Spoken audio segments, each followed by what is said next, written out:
What's up, everybody? We back up in here, Hella Flagrant, the podcast, season 2, episode 2.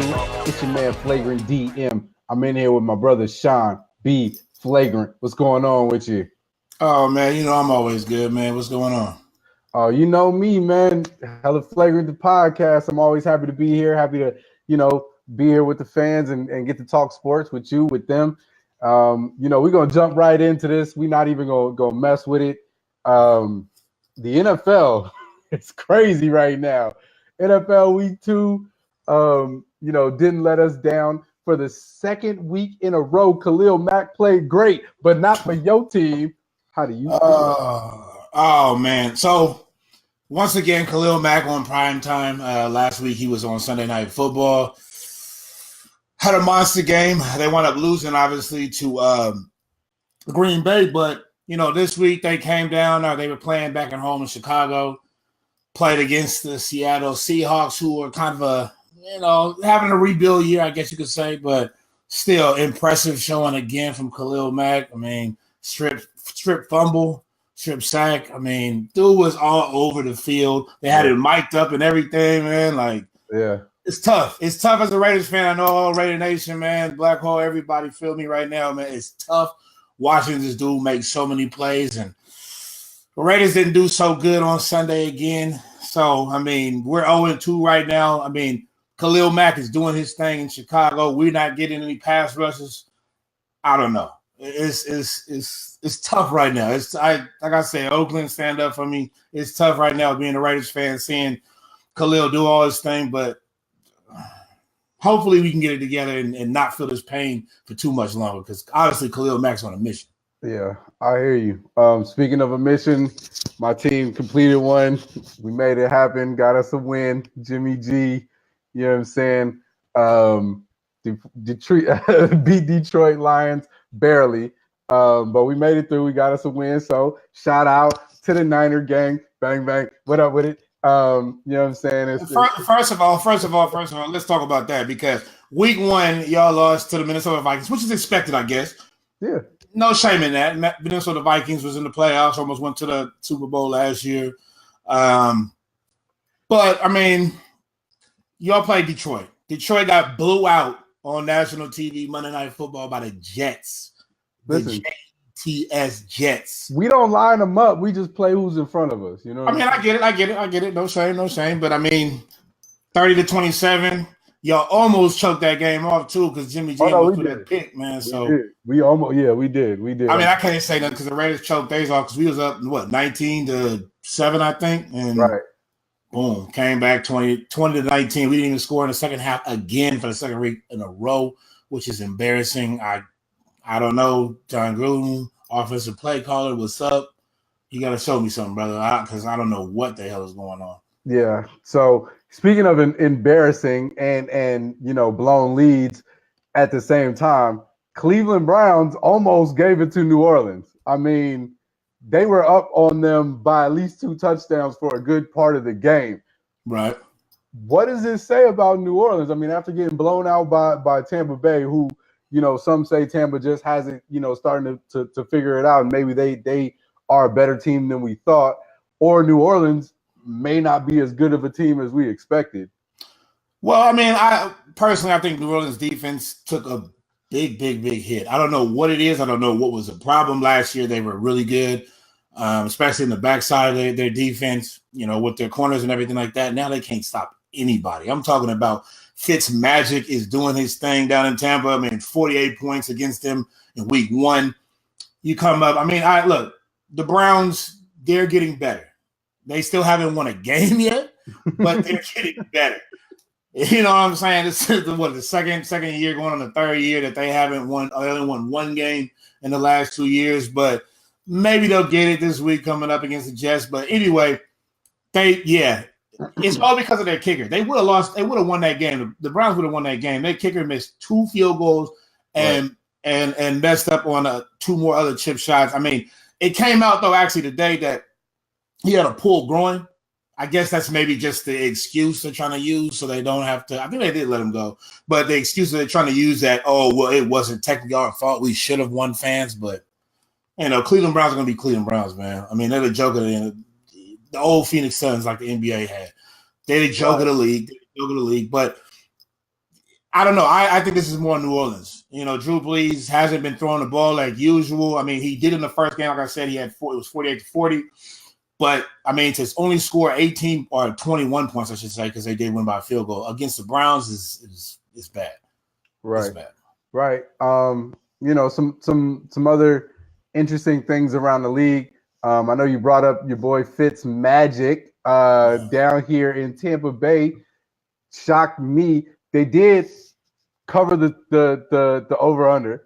And so I did predict that. However, I predicted it in favor of Philadelphia, as did many people. But the Buccaneers pulled out a 6-point victory over Philadelphia down here in Tampa Bay. Again, same question starts to loom. Is Philadelphia playing poorly, or is Tampa Bay playing well?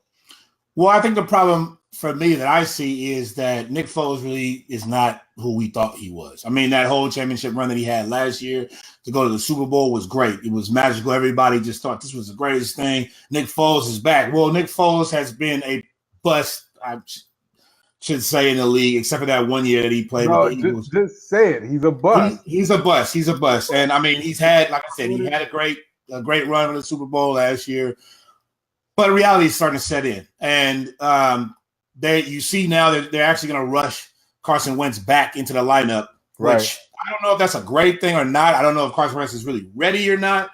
I mean, only the medical staff knows, but they're panicking over there in Philadelphia because they're like, we can't squander the year off this bad. I mean, they did beat Atlanta in week 1 in opening night of the NFL, but losing to Tampa Bay, people start talking in the front office like, we got to get somebody in here because Nick Foles ain't the answer. We need Wentz back, man. But I don't know. I mean, it was a lot of surprising things that happened this week. Kansas City is rolling through the NFL. I mean, Patrick Mahomes looks like the real deal. I don't know. I mean, him and Fitzpatrick right now, the somewhat newcomers, I guess, in the league.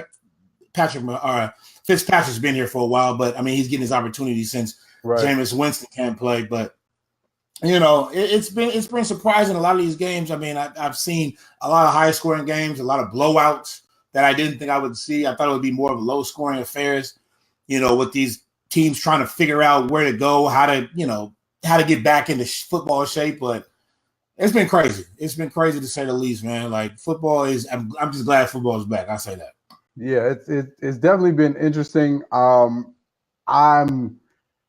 suffering as a fantasy football coach right now because of everything that is going on, especially. And so this is going to jump me to my next topic. Your boy, Le'Veon Bell, you know what I mean? And the trouble that is going down in Pittsburgh right now, it is definitely affecting me as a fantasy football coach, but it is obviously affecting the Pittsburgh Steelers. Mike Tomlin, Ben Roethlisberger. You got a lot going on up there, and a lot of people want to point the finger at Le'Veon. Is he the key factor? Is he the one that is causing this, or is this something that the team would be experiencing whether he was playing or not? I think it's a problem. I think that Pittsburgh just is going through a lot right now. I actually wrote a story on the flagrantfoul.com. If you're not watching this through, our website, go check that out. But I think the problem is, I think Pittsburgh is they're not overrated, but I think their window is closed. Le'Veon Bell not reporting is huge. The man is missing $850,000 per game to sit out. Now think about that. I mean, most people in this world, hopefully not me, but most people in this world won't ever see $850,000. You know what I'm saying? So, I mean, for him to just take that and not even trip, I mean, he just had a little rap show actually yesterday promoting his LP, which is insane. First of all, why you supposed to be out here working out, practicing with your team. But are you going to stream it, though? Nah. Hey, dude is living his best life outside of football. You know what I'm saying? They caught him at a club in Miami, man. He's not tripping off that team. But that goes to show you that this dude is not really – he's not bought into the team. He just worried about his money. And I get it, man. The football players, they have to do that at this day and age. But it's more to Pittsburgh than that, because we also heard about that situation with AB, right? Right. Yeah. Now you got to think about that. Like, so I watched that game because obviously Kansas City went bananas on them boys, throwing passes. I got to talk about Patrick Mahomes, 6 touchdown passes. Pittsburgh had no answers. Their secondary is trash, probably worse than NFL. I'm gonna be real honest with you. And they play Tampa Bay this coming up Monday. But anyway, AB was pissed off because they were more targeting Juju Smith-Schuster and not him. No, I mean, Juju's a young boy coming in there balling. AB is a legend down there in Pittsburgh, so he's gonna feel some type of way. But it was crazy because a PR person that used to work for the Pittsburgh Steelers went on Twitter and basically was just going off talking about AB should be lucky that he got Ben Roethlisberger, should be lucky and be thanking his the lucky stars that he even has somebody like Big Ben, and he needs to be quiet because if he's on any other team, he'd be whacked. AB came back and straight up said, you know what? If that's the case, trade me. We'll see what happens. Now, I'm not taking any part of this because I know how feelings get hurt. You know what I'm saying? Like, he had a bad day. You read about this and you like, man, F them dudes. You feel me? Like, but there's something to this. Obviously, that locker room ain't that strong. And right. You know what I'm saying? Like, that's on Mike Tomlin, because Big Ben, like we talked about before the season started, he had a big deal about them drafting Mason Rudolph in the draft because, he was talking about he wanted to be retired at first, or he was thinking about retirement. And now he like, nah, wait a minute. What you gonna go get this dude for? Like, well, what are you expecting to do? You know what I'm saying? So now you got the quarterback unhappy. You got the wide receiver unhappy at the quarterback because he ain't throwing the ball. You got the lineman upset because they blocking for a dude they don't even know. Le'Veon running around kicking it in Miami and doing rap albums. You feel me? So there's a problem all out that locker room. And the defense, like I said, is trash. So it's serious. It's something that really, really, really needs to be looked at. Is Mike Tomlin too lenient? Is as an organization, do they need to kind of not do they need to? I'm at the point where I'm saying, regardless of kind of what happens for the rest of the season, you can expect Pittsburgh Steelers as an organization are going to flush top to bottom. Tomlin's gone. Roethlisberger, if he stays, will be on a very short leash. You know what I'm saying? Like, he might be gone too. I don't know what they're going to attempt to do with Le'Veon, AB as well. Like, they may just flush everything and just say, you know what, we need to start over, because I think they do. I think they really do. I think they really need to like go ahead and dismantle it and restart as an organization. I think they've given it too much. This is not me just particularly singling out Mike Tomlin. I think as a coach, he does have to take a lot of responsibility. As an organization, top to bottom, you also have to take some responsibility. But I just think there comes a time where you look at something and say, hey, this just isn't working. Right. And we gotta break it apart, and we gotta start fresh for everybody involved, for our fan base, for the people that come to want to watch these games. You guys aren't satisfying any of this, and so we have to start over. Yeah, no, I totally agree with you. I think Mike Tomlin, it's time to go. He's been the coach for the Pittsburgh Steelers for quite a long time. He's had an impressive record, but you got to think about it. Other than the championships that he has won, he's only got 2. But other than that, he hasn't got past New England. That's a big deal, because what's the point of you keep coming in second fiddle to this team that's going to just beat you as long as their players are healthy, as long as Tom Brady and Bill Belichick are over there in New England? You're not going to win. So at that point, try something new. Get another coach in there, get some fresh blood. Maybe somebody can get the team back. John Connor is a decent running back for them. Le'Veon, they can't franchise him another time after this. I mean, you can't do it. Now his contract going to be up $23 million. And look, Le'Veon is probably the best running back in the league. But if he's going to keep playing this game over and over every year, you can't keep doing that as an organization. You got to know, you got to have this man solid and coming in ready to work. I know, you know what I'm saying? Like, I get that he's an offensive talent, but you got to move on from that. Big Ben, he's getting older. I'm sorry. I know he can still throw the ball a little bit, but he can't get separation, can't get around defenses a lot. You know, if he doesn't get the ball out quick, he's going to get sacked every single time. So, you know, AB might be the only one you want to keep in there, but I mean, it's time to rebuild. The writing's on the wall for the Pittsburgh Steelers. They look like they could have been something, but I mean, with the fact that they can't pay anybody because Big Ben got a big contract, AB got a big contract. If Le'Veon does come back, his contract's going to be huge. Who you going to pay? You obviously ain't playing the defense because the defense is trash. I've said it 3 times already. I'm going to say it one more time. That defense is trash. Like, whoever they play against, bet the over because they are not going to stop anybody, period. So you're telling me take Tampa Bay and the points this week is what you're saying? No, I'm not saying that at all. That's a trap game to me. I ain't taking that game at all. I'm sitting here saying that right there. I'm just telling you the defense is trash. I'm not going to sit here and say Tampa Bay is going to win because I'm going to be honest with you. Fitzmagic, I don't know how long that's going to last, but it will be a good game. It might be close around, but I think maybe Pittsburgh might pull out. I probably lean towards the over. Okay.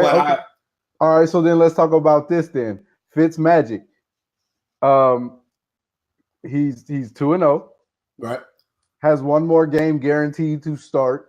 Should he win this game, you as a coach of Tampa Bay or a GM of Tampa Bay, what do you do with Jameis Winston, who, by the way, is now being sued by the same Uber driver that he is suspended for touching inappropriately? There will be a story about that on the flagrantfoul.com coming up. You guys will look out for that. But Jameis is now being sued by this Uber driver who, obviously he got the 3-game suspension, which is still kind of weird because the minimum for this kind of offense was supposed to be 6 games according to the NFL. So he got the 3. Not sure how that got by. Fitzmagic goes 3-0. What do you do? I mean, honestly, if Fitzmagic loses this game, I'm not taking him off the starting quarterback. I mean, he's been there since day one. He ain't been running around touching people, so he doesn't need to go. He's been playing. He's been playing all world right now. Like, you can't get away from the hot hand. What you need to do as an organization in Tampa, they need to get rid of. They need to do whatever they need to do. Don't play Jameis at all. Let Fitzmagic play. Mm-hmm. Trade Jameis. Don't let him touch the field because the thing about it is Jameis to me is not really that good of a quarterback. I mean, he was great in college, but too many turnovers, too big of a headache. You don't need to deal with none of his mess. Get him out of there. Don't let him touch the field because if he touches the field, he's going to throw 5 interceptions and then nobody's going to want him. Keep him on the sideline, bubble wrap him, find somebody to trade for him, get you a few picks, and then get him out of there. Draft somebody in the future. Fitzpatrick ain't really the answer, but he'll do for right now. Now, you know what I'm saying? Now, Jameis Winston is supposed to be a $20 million cap hit to somebody in 2019. Well, the way his contract is structured is that he had a $25 million deal and he was paid $5 million of it through the first 4 years. And then 20 of it was going to be in year 5. Oh my God. In 2019. So he is almost a $21 million cap hit to somebody come 2019. Just think about that. Okay, so first what you do as an organization is you find the dude that gave him the contract and you fire him. Because I don't know why you thought that Jameis Winston was going to be better in year 4. The more time he plays, the worse he gets. I don't know if anybody seen that. I've watched Jameis since when he first started at Florida State till now. Every single year I've watched this dude, he's getting worse and worse. You should have seen this trend. So fire him. Then go find some sucker in the NFL and trade him. There are a lot of bums that are playing right now. There are a lot of bum quarterbacks that they would take anybody, especially as a backup. I mean, even if you have a team that is contending for something, as long as you can take that hit and his contract drops off after that, maybe. If it doesn't, I don't know. And so what I missed in this part, what I was saying was that was his base salary. In these first 4 years, he also got all of his signing bonus. So through the end of 2018, he received all of his $16 million signing bonus, and then goes into 2019 as a $21 million cap hit. Well, Look, Tampa, you messed up. You messed up. I don't know why you put that money in Jameis. I'm just gonna say that. Okay, so then the question is though, do you keep $21 million on the bench? I mean, I'm not gonna play him if he's gonna be terrible. I mean, my point is this: the dude has shown time and time again that he cannot do the right thing. Right. I don't know what to tell you. That's my thing.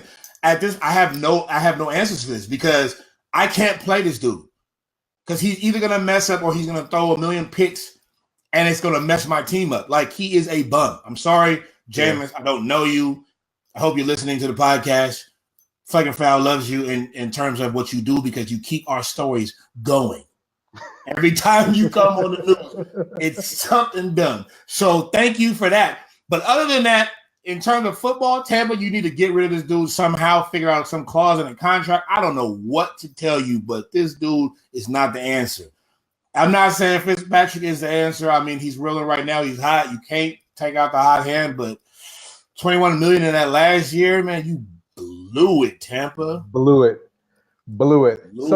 Speaking of guys with troubled past and teams making decisions, Josh Gordon is going to New England. The Cleveland Browns have decided that they have done all they can do with Josh.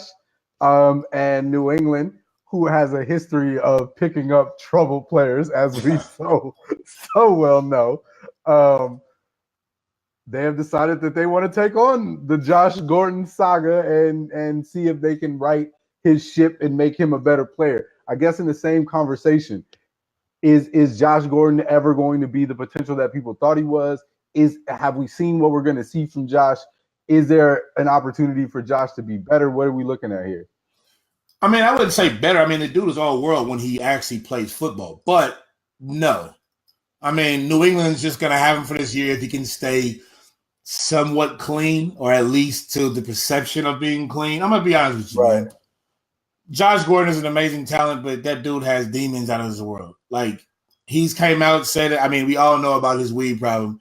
The dude is addicted. I mean, weed is legal now in a lot of places, but if you can't function and play football, I don't know what to tell you. If somebody told you straight up, I'm going to give you $5 million to play a sport, and all they told you was, please don't smoke weed, could you do it?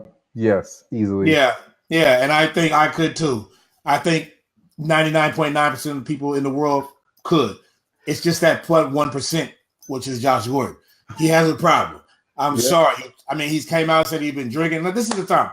Cleveland basically let go of him, and the reason why they let go of him is because he didn't show up to a meeting, I guess, or it was an event that the organization put on. He didn't show up. Didn't say what he was doing. But if Cleveland has dealt with this dude for 7 years, all his weed problems, everything that he's done, the man missed a whole entire season and most of another season because he could not stay clean. And you're going to tell me they're going to finally just come out and have a press conference and say, we can't deal with this anymore. He's gone. After not making a meeting, something happened. Yeah, something happened. They don't want to disclose it. Something happened. But at the same time, I mean, as an organization early in the season, if something did happen, or if, you know what I mean, we were at this point, why not? You know what I mean? Take a draft pick for him. At the worst, I think if he doesn't play, I think more than 5 games for the Patriots, I think they get picked. 10 games. They get a late round pick back for him. So you really don't lose a whole lot for getting rid of him. I guess the question for me though is Belichick going to be able to make something out of him? You know what I mean? I know Tom Brady has a habit of making something out of nothing out of receivers, but Tom Brady's getting older. The Patriots are not exactly the same team that they were. Is Belichick going to make something out of Josh Gordon? Yeah, I think so. I mean, like I said, as long as the dude can play, he'll play. Like I said, he's all world. Belichick put him on that team because they know they need scoring. They just got blown out by the Jacksonville Jaguars. They basically saw the writings on the wall, like, we need somebody that's dynamic that can come in and help us if we're going to get to the top. Belichick and Brady not tripping. They finna be out the league probably pretty soon. I mean, we've seen this from Belichick and the Patriots time and time again. Randy Moss came in there after leaving Oakland, in which he quit on the team. Still can't stand that. But came there and had 27 touchdown catches. You know what I'm saying? So he's had that. I mean, but they're willing to do that. Chad Ochocinco was terrible over there. Okay, cut him. Albert Hainsworth, cut him. You know what I'm saying? They had Chandler Jones. That was a mistake. I'm telling you right now, Chandler Jones is a beast. He playing over in Arizona. He's the only person on Arizona that they have. But Belichick is not worried about that. Right. He just use people just for that season, and he'll get rid of them. He'll probably have Josh Gordon play so well, and people think, "Oh, he's okay. He's not on the weed. He's good." And then flip him to somebody else for a second round pick, and then he'll mess up again. Mess up somewhere else. Yeah. No. Yeah. I mean, it makes sense if I'm Belichick in New England. Take him, use him for what I need to, flip him. It makes sense. I mean, think about this. This is all I got to say. This man had a murderer on their team for 4 years, and nobody knew about it. Think about that. He will do whatever it takes to make sure he wins. That is the Patriot way. Forget all this falling line and everything like that. This man is like, I will do whatever it takes to win. Luca Brasi sleeps with the fishes for Patriot wins. Exactly. Like, you know what I'm saying? Like, every morning, Josh Gordon going to get a little package slipped under his door. In a little bag that don't say nothing. Just do whatever you got to do and make it to practice. The bus is outside when you get done. That's it. Nobody has to know about nothing. So, yeah, I mean, it's a big move for them if they can keep him right. But you know what I'm saying? Like, that's if they can keep him right. If anybody can do it, it'll be them. Yeah, absolutely. So, rounding out week 2 in the NFL with a hella flagrant story in a number of ways. Vontae Davis from the Buffalo Bills went into the locker room at halftime and just said, you know what? I'm done. I'm good. Y'all can have this. I did what I had to do. I'm going to retire at halftime. Not even going to end this game. I'm not even going to come out and sit on the bench for the rest of the game. Like, I'm just done right here, right now. And you know what? This is the craziest thing I think I've ever seen in my entire life. I'm going to be real honest with you. In all sports I've ever, I take it back. I did see last year they had a fight where a dude came in there, a boxing match, dude came in there, touched gloves, and just walked right out. Like, he was like, I ain't doing this. I did see that. But that was over some money, though. He got told that he was supposed to get one amount, and then as soon as he was walking to the ring, they changed the purse amount on him. So I respect that. Okay. I didn't know that. Well, that makes a lot more sense. Now, Vontae didn't do that. Vontae has a structured contract that he gets paid for, so this has nothing to do with money. Vontae Davis, if you don't know who he is, you should know who he is because he's nobody really. But he's a cornerback that played for the Buffalo Bills. He's also the brother of Vernon Davis, who used to play for the 49ers. Now, that's neither here nor there. The Buffalo Bills are terrible.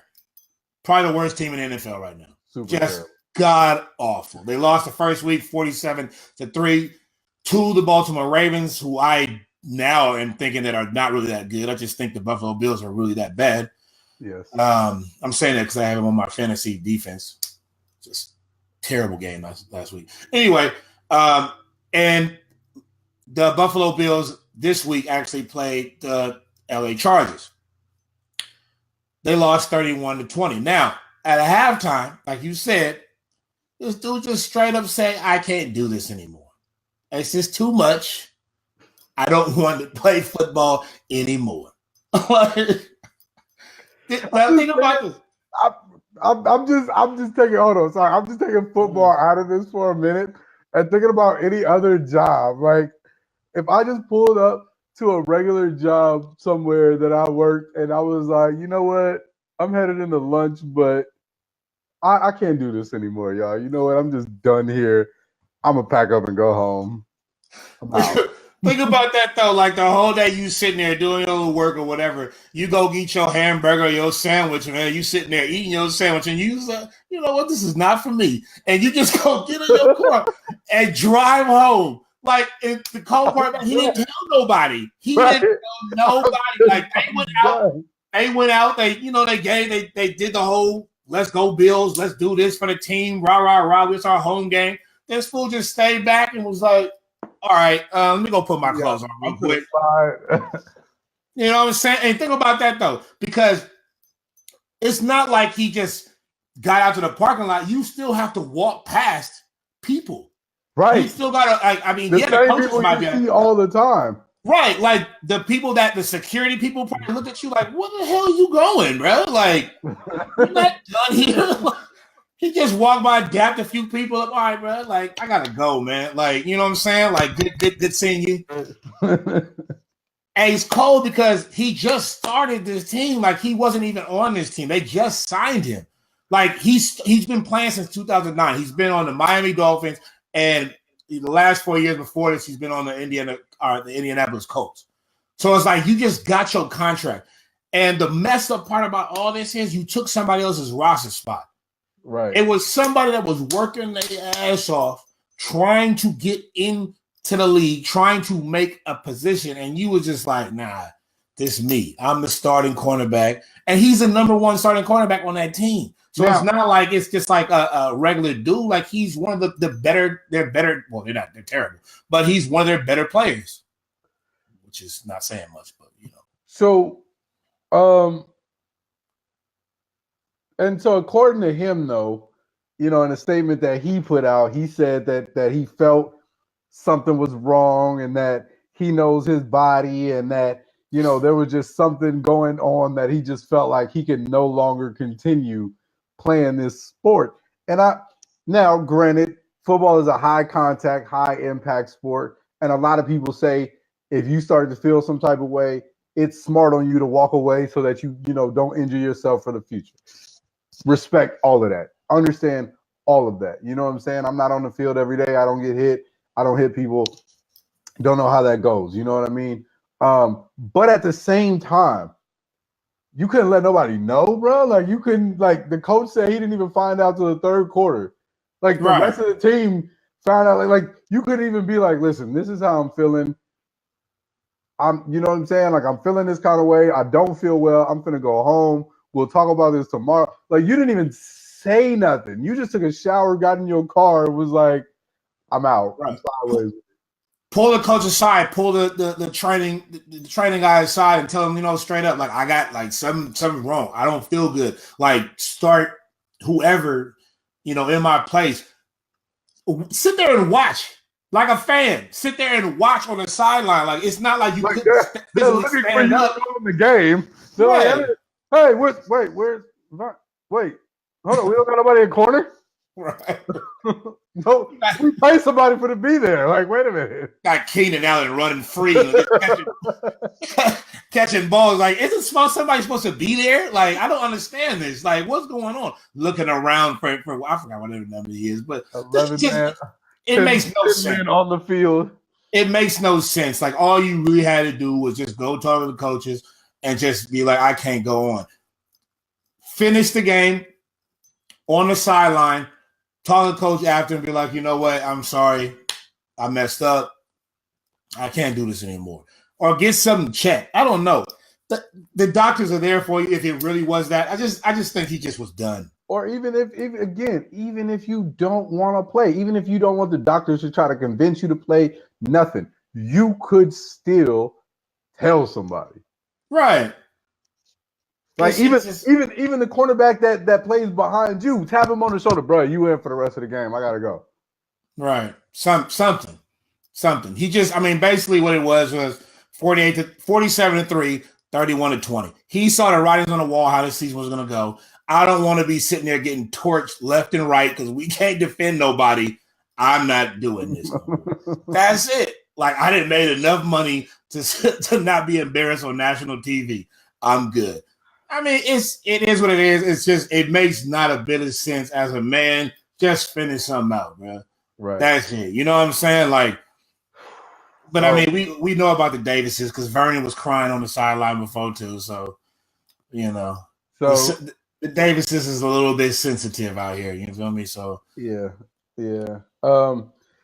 So NFL Week 2, that kind of wraps up most of the major stories in NFL Week 2. We'll get in later into the show. We'll get into Week 3 and what we kind of predict for some of those games. Moving out of the NFL into college football. Real quick, Urban Meyer had a follow-up interview with ESPN in regard to his suspension and his reaction to his suspension.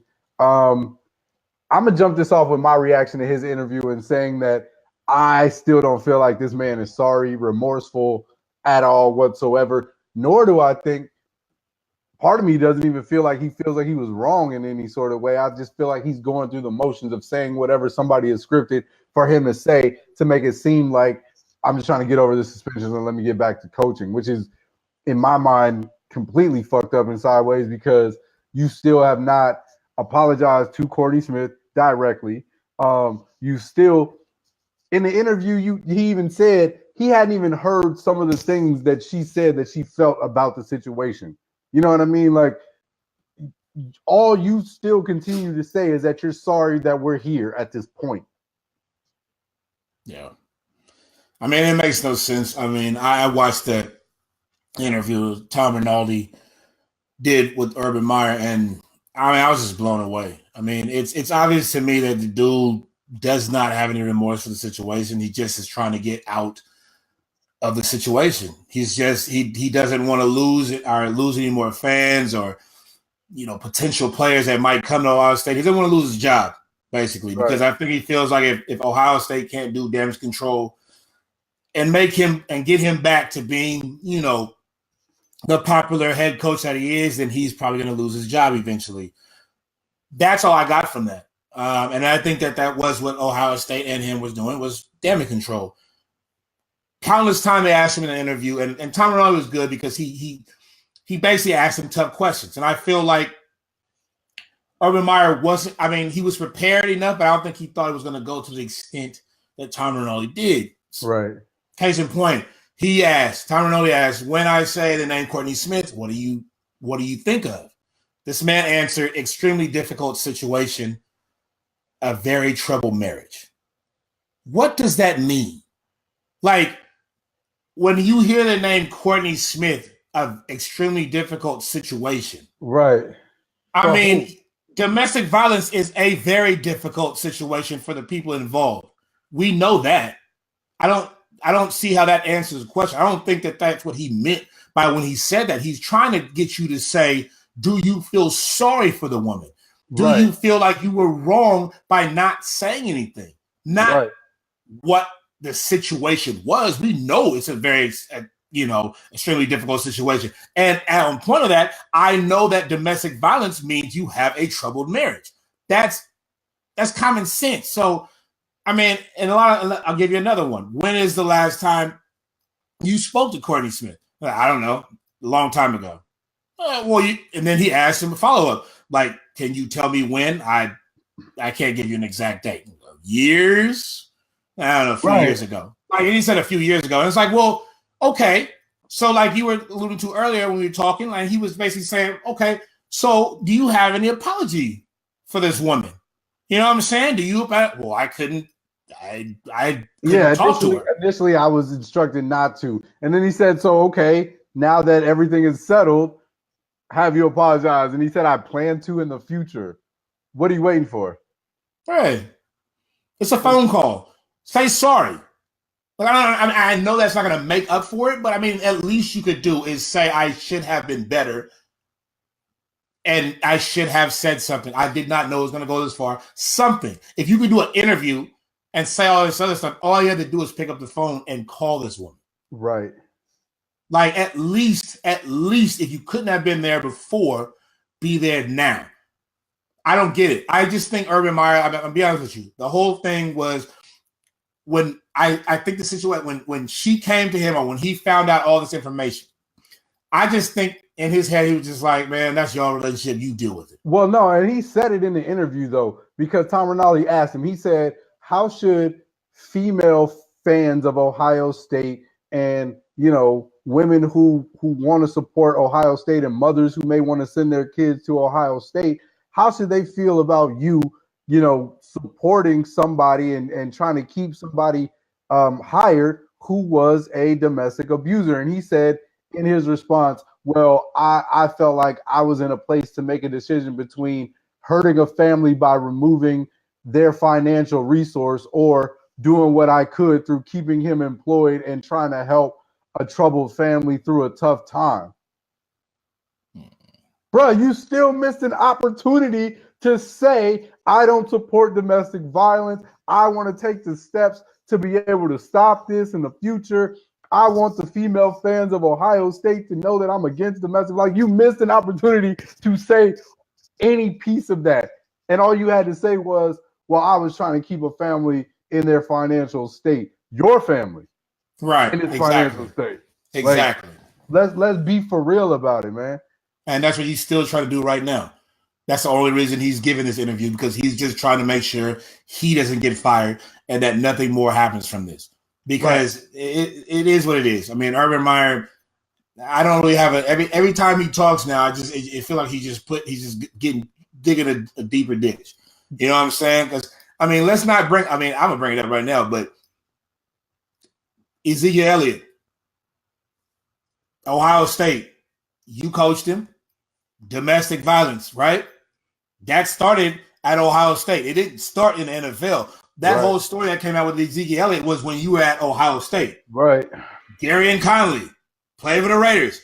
When I went crazy, when they drafted him, which he still hasn't done anything for us, which is a major disappointment, but did he not get in trouble for being in a hotel room and possibly raping somebody? It's been happening on your watch all the time. They said it's been 20-something or 30-something arrest incidents in your coaching career.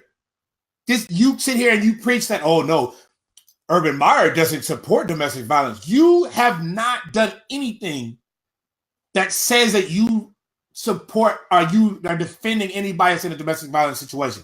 Nothing. I understand Ezekiel Elliott is a raw player and he's one of the best players, that you've ever had. Doesn't matter. If you really stand by this, you should have done something about that. You should have done something about Gary Conley. You should have done something about Zach Smith, who is a coach. I understand you don't want somebody to lose their job, but this is your job. Right. You have to do what's right for your job. Your job is to inform the athletic director what is going on. He's employed. He's an employee of you. So now you bring up the athletic director. I'm the athletic director of Ohio State. People are going to start digging all the same stuff that we just talked about up. I got to look at Urban Meyer. I just gave him a bunch of money. What does that say about me if I don't take some other action once the season's over? Because again, it's clear Urban Meyer is not remorseful. It's clear there's a history and a pattern here. I don't know that there's going to be a ton of action against Ohio State because of this. I think that him doing this interview is part of their way of trying to continue to sweep this under the rug. Yeah. But as Ohio State athletic director, if you truly cared about this situation, should you be making some sort of move? Yeah, definitely. I mean, the 3-game slap in the wrist didn't mean anything. I mean, that's not enough. I'm sorry. If you really want to set an example, fire the man. You should have done it already. I mean, you playing Rutgers and TCU and whoever else bum what you played in the first week doesn't matter. I mean, you won every game easily. Right. And he coached. He was coaching in practice every time. So, I mean, this doesn't do anything. Like, this shows no kind of remorse from the whole Ohio State program in general. Like, you got to understand, as a parent, you know that you would have to deal with that situation if your son was to get to a point where Ohio State was looking at him and whatever, North Carolina, whatever school are open. Because if you're going to Ohio State, you probably have offers from every other school in the country, Alabama, whatever. Why would I want to put my son in a situation where this man can't even control him or anybody in his staff, let alone the players? Not saying that your son would do that or anybody else's son would do that, but I want a man that's going to lead, like a man that if I send my child to college, I want to know that he can lead my son in the right direction, because college is not just about playing football. And I think that's what Urban Meyer doesn't understand. Right. Urban Meyer just understands that, we got to win games. If I get W's, nothing should matter. Right. Domestic violence, who cares? I won the whole season. We won the national championship. No, that doesn't mean that. You have to still direct these men, because most of them don't go to the NFL. Most of them don't get these opportunities. They still have to go out and be men in society. Correct. And even the people in the NFL do. Correct. I mean, you still have to do things later on in life. And if you're allowing this at Ohio State to go down, where not only are the players messing up, but the coaches now, and you don't even care about it, why would anybody else care about it? That's somebody's kid that's in these situations.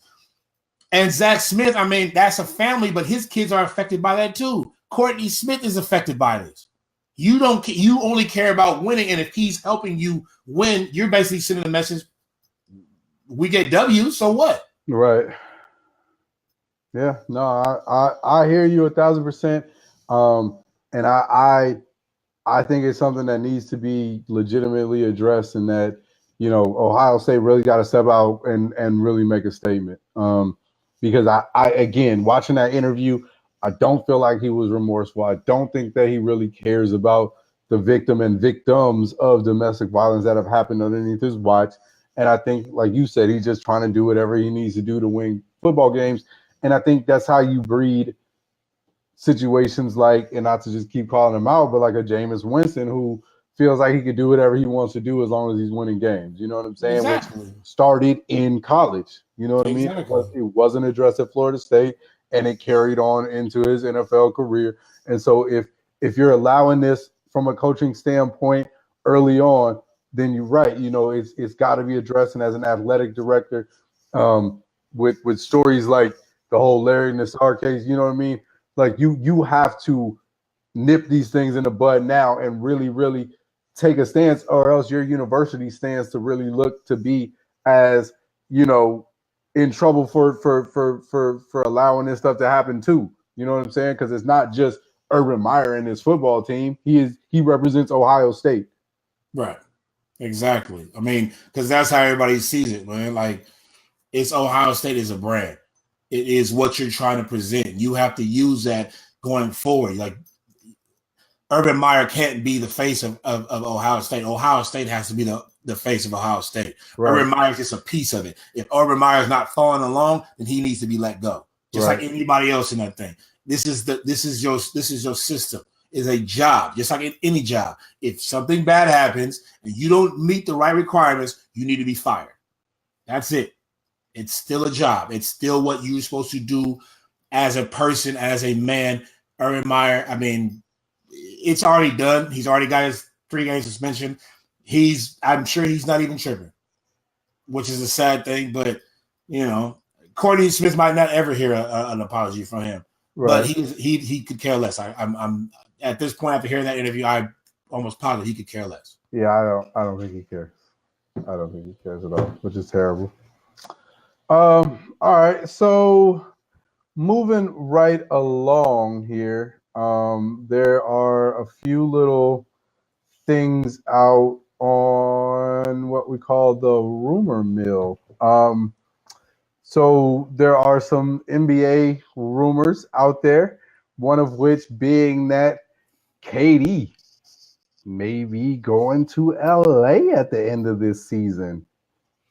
Thoughts, feelings? I mean, it's funny though, because we've heard everything about, obviously LeBron went to LA this past summer, so we haven't seen him play yet, but obviously in a month, actually, they will be playing their first game over there. Now, they just got rid of Luol Deng's contract, so that freed up. So next year, they will have enough money for a max player. KD would be a max player. KD has kept signing 1-year deals with the Golden State Warriors ever since he's been there. Well, I would say 2 years with the 1-year player option, or second-year player option. Now, everybody would say, it would be crazy. Why would KD leave? They've won 3 out of 4 championships. They're destroying people. LeBron obviously can't get past him. Why would you want to leave Steph, Clay, Draymond, and now Boogie Cousins, it seems like, is going to be in the fold for them this season? Why would you want to leave that? Makes no sense.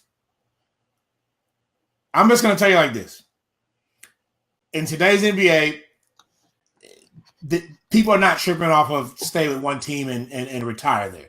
Right. They're using their free agency to do what they want to do, taking control of their own lives, their own destinies. If they want to play somewhere, I'm going to go somewhere. I'm going to have the opportunity. It's no more of I'm going to stay like Kobe Bryant stay in LA or anything like that. You know, Tim Duncan played for the Spurs.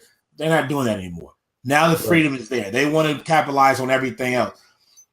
Golden State is a great opportunity, obviously, because of Silicon Valley and everything like that. I don't know what KD wants to do in his life. KD has a lot of tech companies right now, or tech businesses that he's invested into. But he might want to get into LA lifestyle and movies. He does have a house out there. I mean, they probably has houses all over the place. But, I mean, he has a house out there. He always worked out with LeBron. It could be some truth to it because you got to think about this too. The salary cap's going to come up. Clay's going to need some money. Right. At the end of the year. So they're going to have to pay him. And Clay's going to demand somewhere close to a max deal, if not a max deal. Draymond's going to follow him the year after that. Boogie Cousins, obviously, is going to hope to play himself back to a max contract situation. Correct. Joe Lacob can't pay everybody. You're already paying Steph $40 million. You can't pay 5 people max deals. It's just not. You can't work. And you still got Andre Iguodala making 16 and Sean making 8. So if you're somebody's got to have to break.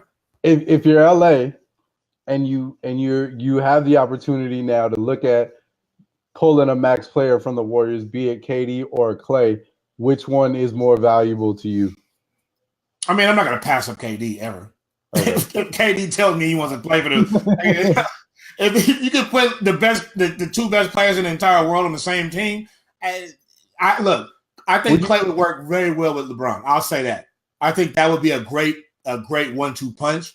But I'm not passing up. I don't care if it works or it doesn't work. If KD wants to play for the Lakers and I'm LeBron, bring his ass here. Whatever it takes, I'll go pick him up from the airport. Whatever I need to do.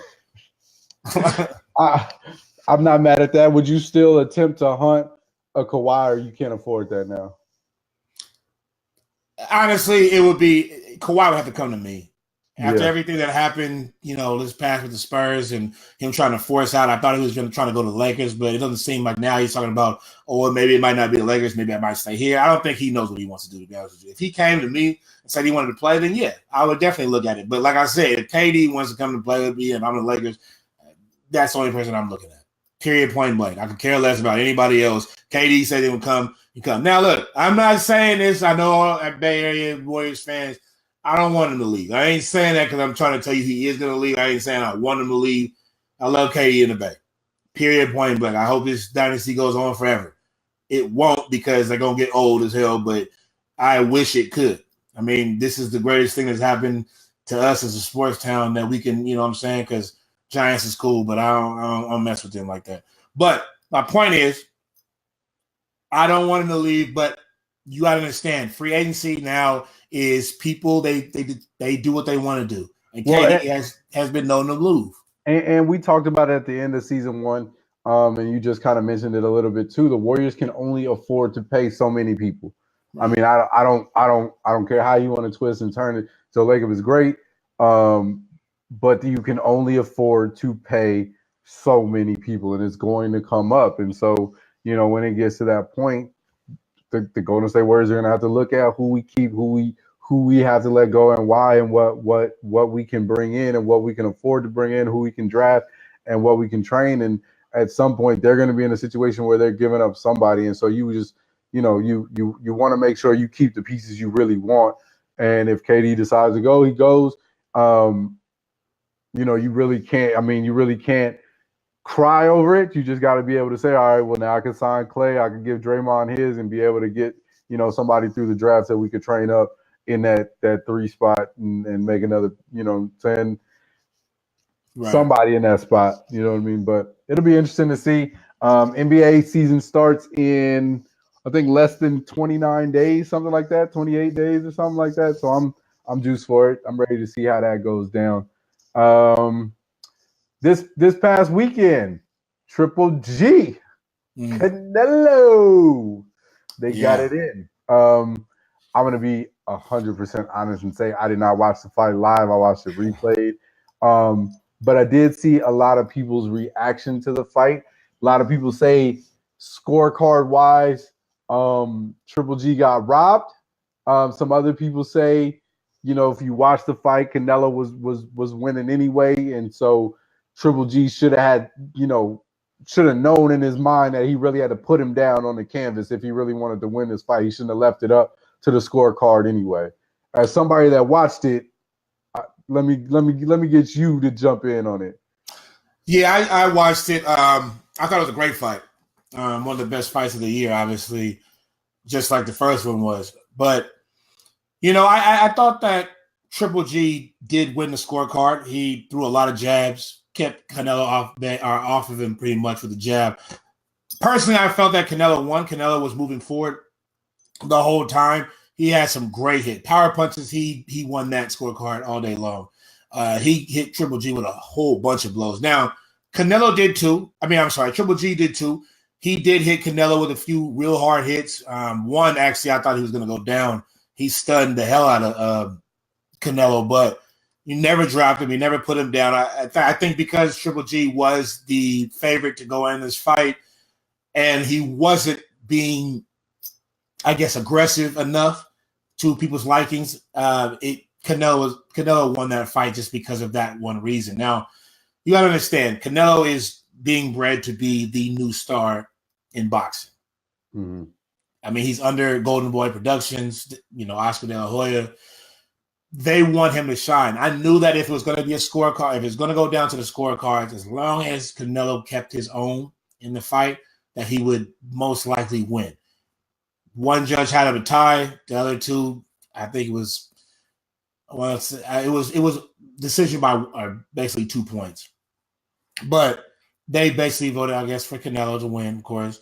And I knew it was going to happen. I did. I thought when I saw the end of the fight, I just was like, well, Triple G didn't do enough. He should have, been more aggressive in the beginning. He kind of picked it up a little bit more in the later rounds. I think his trainers probably told him, you got to throw more, stop worrying about the jab, go into the body a little bit. But it was a good fight. I really think it was probably set up to another one just to get more in the pocket, a little bit of money. Yeah. But I thought it was a great fight. To keep on the rumor mill. Because Salty Floyd Mayweather. Oh. Salty Floyd had to do this. Now, this is the funniest thing ever because Floyd has still not got over the fact that he wants to be the big draw, even though he's not fighting. Right. Okay? He doesn't like the fact that people get more shine than him. He still wants to be on everybody's mind, which is fine. I can understand that. The man's 50-0. He's made billions probably in his career. Spent 79% of it. yeah, exactly. We know how flashy Money May is. But my point is this. Got stories about that. Yeah, for real. So Mayweather was actually was hanging around with Manny Pacquiao. I guess I don't know how they met, but they're in Tokyo, Japan.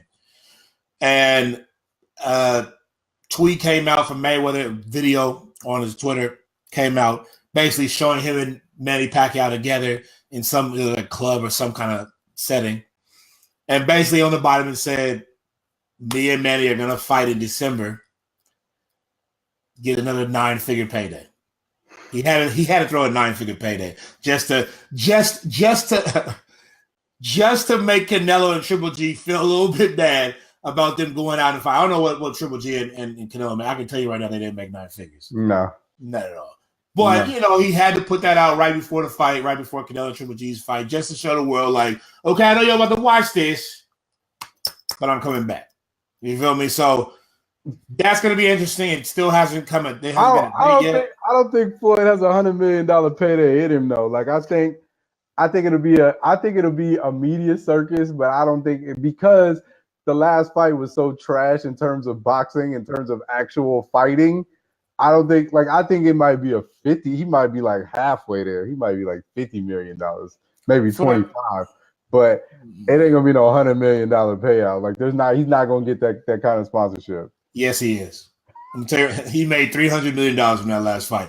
Yes, he is. I'm telling you right now, everybody who's sitting here watching the podcast gonna sit there and go, I ain't watching that fight. I guarantee you.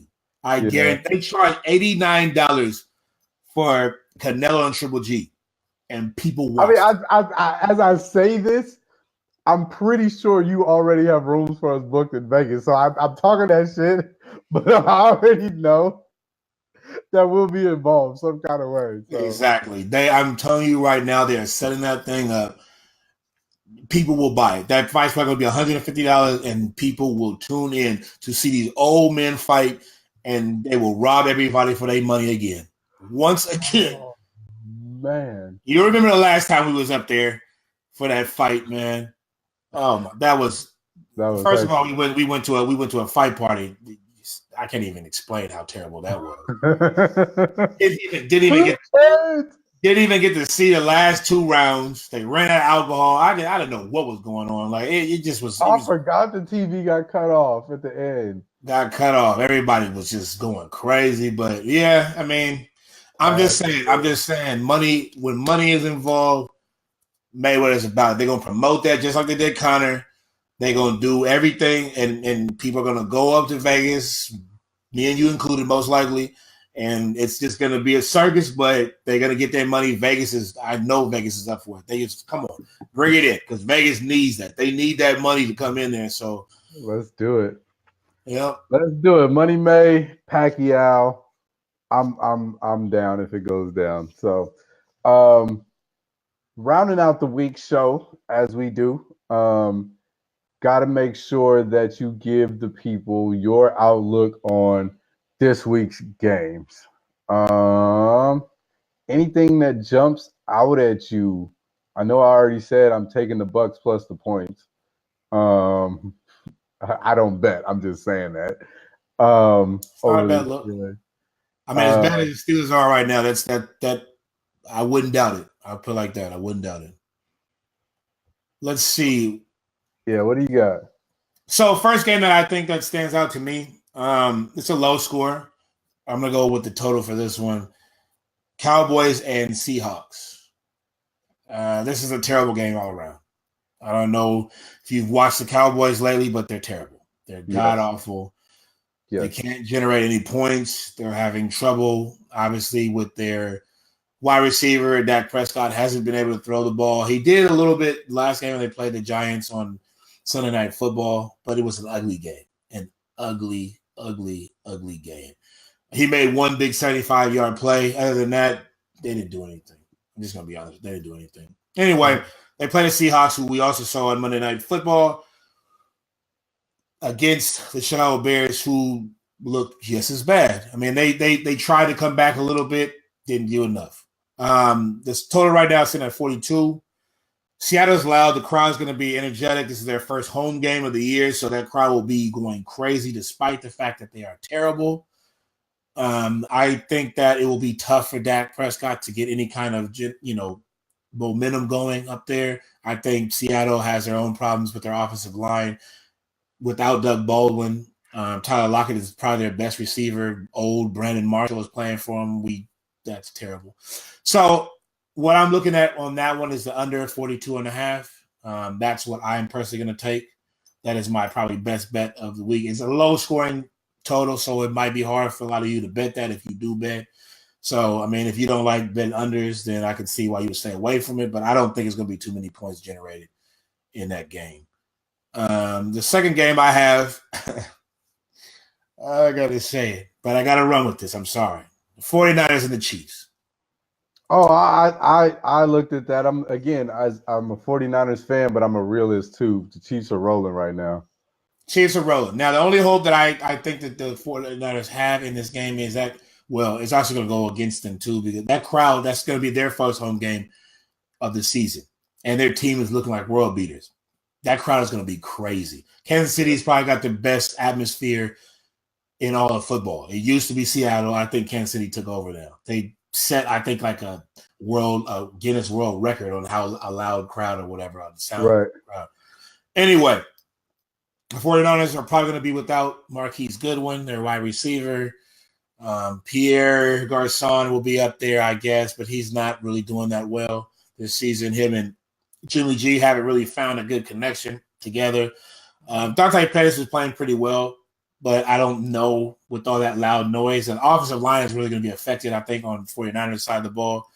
And the secondary is terrible. With that fast offense with Tyreek Hill and Sammy Watkins and Kareem Hunt, who was on my fantasy team, who let's hope gets it done against you because you guys have no defense.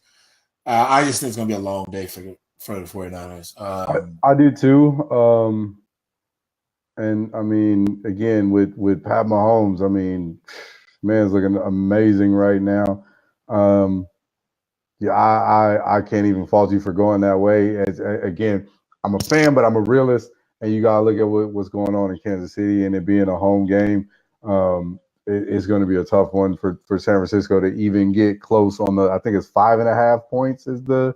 It went up to 6.5. It went up to 6.5. Now it's.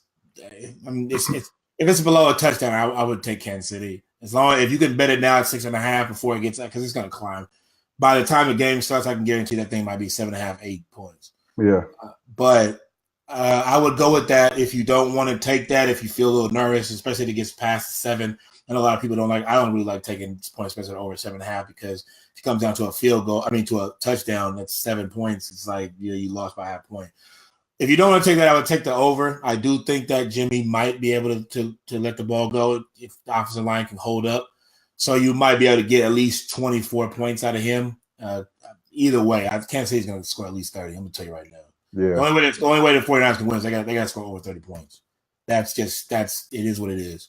Yeah. So, I mean, either way, over or the 6.5 for Kansas City. 6.5 is my bet, but if you want to take the over, that probably will hit 2.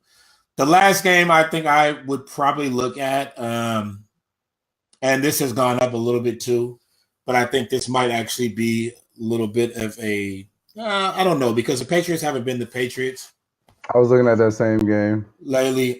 This could be also another older game, only because this is the only angle I have for the Detroit Lions. Matt Patricia is the coach of the Lions. He also used to coach the defensive coordinator for the Patriots last year. So he's constructed defenses, seen Tom Brady play at different things. Now, Bill Belichick has notoriously killed every single one of his disciples that have been under him that have made coaching jobs in the NFL every time he's played them. Yeah. Killed them. Yep. Destroyed them. Now with the addition of Josh Gordon, I know he's going to run someplace. He might not have him run the whole game, but he's going to have someplace that won't be able to defend. The Detroit Lions are terrible at defense. We've seen that. 46, 42, whatever it was, points with the Jets. They let y'all score 30. Right. I mean, I don't see how Tom Brady can't carve them apart either. You know what I'm saying? Their defense is suffering right now. I think they might be able to put up a little bit of points, run with Golden Tate, Marvin Jones over there. They got that dude, I think his name is Galladay or something like that, Kenny Galladay. He's a big receiver. He's actually pretty good. But LeGarrette Blount going back to play against him, that's not going to work. Right. Bill Belichick knows everything about him. He knows exactly what kind of defense that Matt Patricia is going to run because he runs the same defense that New England used to run.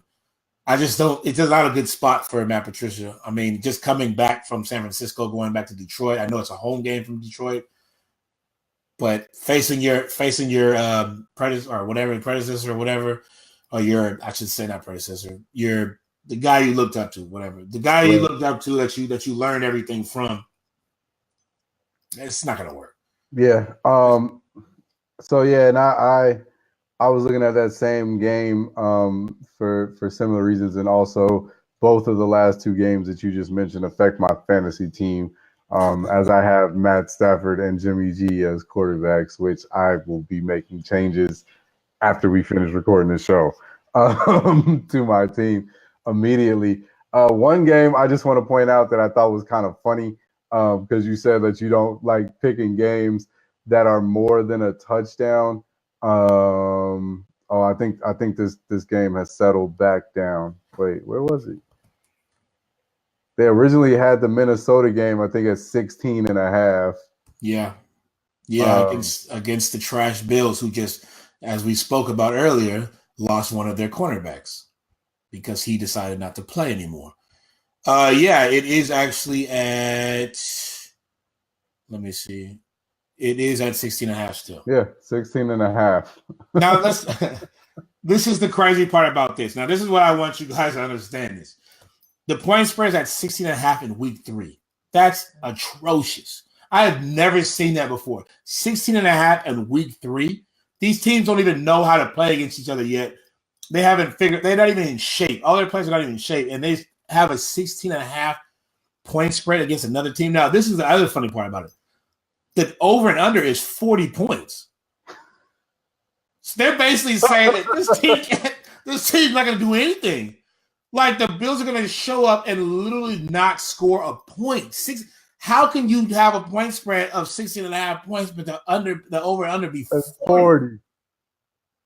Unbelievable. Like, what is that? If you're in the Bills locker room, other than the fact, like I said, that one of your teammates completely quit, what are you saying to yourself? If you're looking at the paper and you see that it's 16 and a half point spread with over and under 40, what does that say about you and your teammates? Yeah. You guys literally can't get anything done at all, to where they're just basically saying you have no chance. Yeah. Like, and why, again, Vontae Davis probably was just like, you know what? I'm out of here. Yeah, I'm not trying to cover Adam Thielen or Stephon Diggs next week. Like, it's not going to be me. I'll leave that up to y'all. It's not going to be me. I got stuff to do. Y'all can have this. That's cold.